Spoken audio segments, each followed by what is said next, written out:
Good morning बच्चों। आज हम लोग मानव अस्थि संस्थान के अंतर्गत अस्थि संधियों के बारे में पढ़ेंगे। मानव का अस्थि कंकाल विभिन्न छोटी मोटी अस्थियों द्वारा मिलकर बना होता है। अस्थियां शरीर का ढांचा बनाती हैं। ये अस्थियां स्थान स्थान पर परस्पर संबंधित होती हैं, जिससे शरीर गतिशील एवं लचीला रहता है। जहाँ पर दो या दो से अधिक अस्थियां आपस में मिलती हैं, उस स्थान को अस्थि संधि कहते हैं। किसी भी अंग के विशेष दिशा में कार्य करने के लिए एक विशेष प्रकार की संधि पाई जाती है। उदाहरण के लिए जैसे कोहनी की संधि, जो एक कंदुक खलिका संधि है, हाथ को पीछे मोड़ने से रोकती है, जबकि कंधे की यही संधि पूर्ण बाहु को किसी भी दिशा में घूमने देती है। इसमें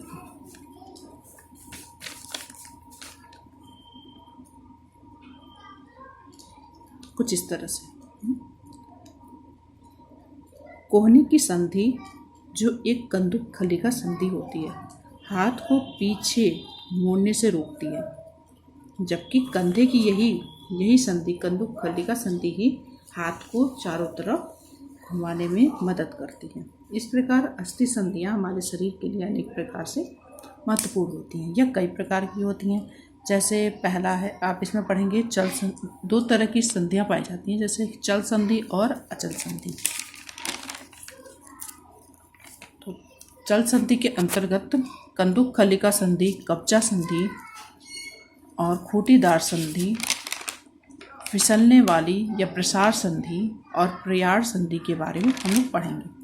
तो पहला है कंदुक खलिका संधि। कंदुक खलिका संधि को बॉल एंड सॉकेट जॉइंट भी कहते हैं। बॉल जैसे यहाँ पे हड्डी के ऊपर एक गोल आकार, गेंद की आकार की संधि होती है, और इसके ऊपर ये दूसरी जहाँ से हड्डी मिलती है वो सॉकेट का काम करती है, इसलिए इसे कंदुक खलिका संधि या बॉल एंड सॉकेट जॉइंट कहते हैं। इस संधि को गेंद के प्याले वाली संधि भी कहते हैं।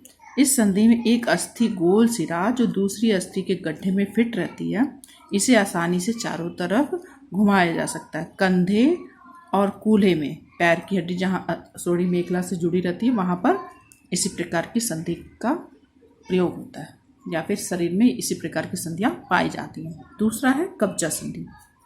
कुछ इस तरह से कब्जा संधि को हिंज जॉइंट भी बोलते हैं।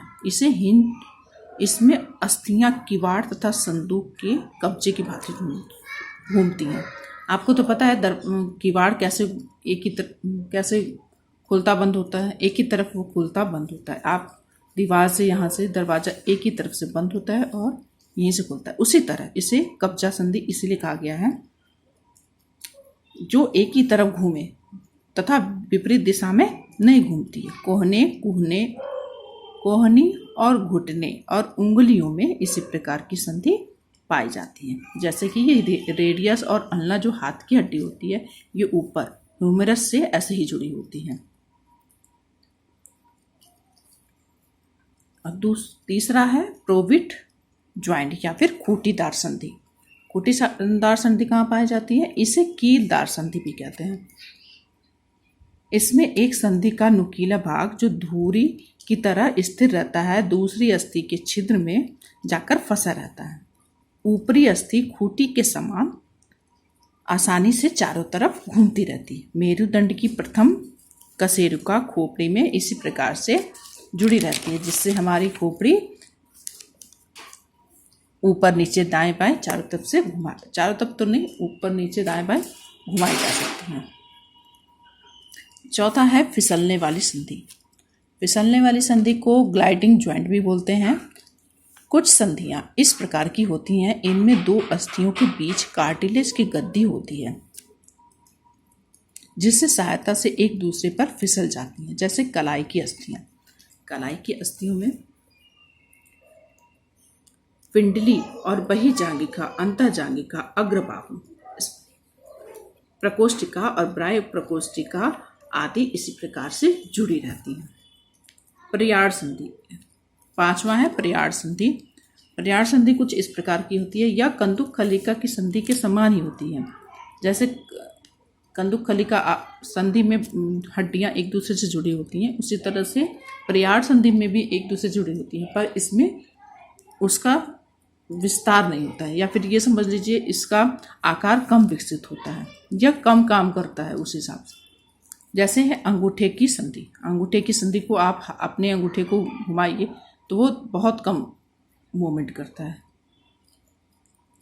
जबकि हाथ जो कंधे से जुड़ी होती है वो ज़्यादा मूवमेंट करता है। ठीक है। और इस प्रकार एक दूसरी संधि है अचल संधि। अचल संधि की बात पढ़ते हैं। ये एक ऐसी संधियाँ जिसमें कोई गति नहीं होती है, इसलिए इन्हें अचल संधि कहते हैं। अचल संधि यह कपाल की अस्थियों में पाई जाती है। इनके किनारे धारीदार दांत होते हैं जो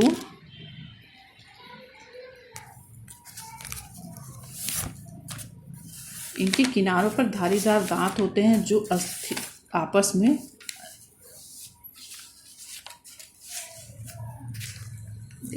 देखिए आप कुछ इस प्रकार की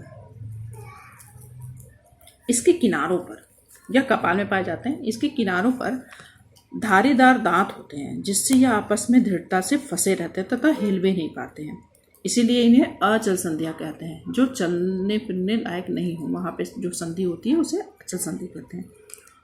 और तीसरा है अर्धचल संधि। अर्धचल संधि क्या मतलब? जो थोड़ी बहुत चल पाए। इनसे इम्परफेक्ट ज्वाइंट भी बोलते हैं। इम्परफेक्ट मतलब ये परफेक्ट नहीं होती हैं चलने में। इस संधि में अस्थियां कार्टिलेज के द्वारा जुड़ी रहती हैं, जिसके कारण इसमें लचीलापन आता है तथा थोड़ी गति भी संभव होती है। पसलियों तथा उरोस्थि के बीच श्रोणि मेखला के प्यूबस हड्डी में इस प्रकार की संधि पाई जाती है।